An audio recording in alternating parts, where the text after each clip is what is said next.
sound very dissatisfied with what's happening in Iran now. Not more than dissatisfied. This is disgraceful, really. I was a Secretary General of the Muslim Congress at one time. This putting the name Islamic Revolution is a crime against Islam in the first hand. And President Sadat, do you expect that the Shah will accept the invitation? It seems like a good solution right now. Quote me, my aeroplane is ready to bring him here any moment. لما انتهى حكم آل بهلوي في إيران على إثر ما عرف بالثورة الإسلامية ولم تكن كذلك، فهذه مغالطة تاريخية. وارجع إلى موسى الموسوي في كتابه الثورة البائسة، وإنما ركبوا الثورة في إيران كما ركبها غيرهم في غيرها، ثم صاروا إلى ولاية الفقيه.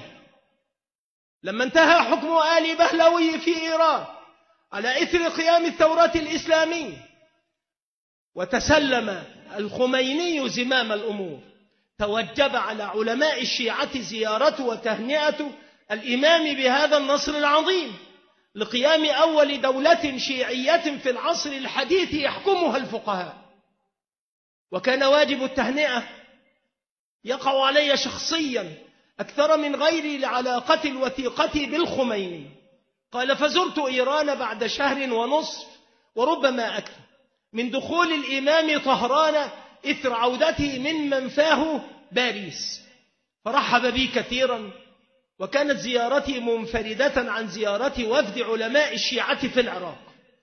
وفي جلسة خاصة مع الإمام يعني الخميني الهالك قال لي: سيد حسين، آن الأوان لتنفيذ وصايا الأئمة صلوات الله عليه، سنسفك دماء النواصب، يعني أهل السنة سنسفك دماء النواصب ونقتل أبناءهم ونستحيي نساءهم، ولن نترك أحدا منهم يفلت من العقاب.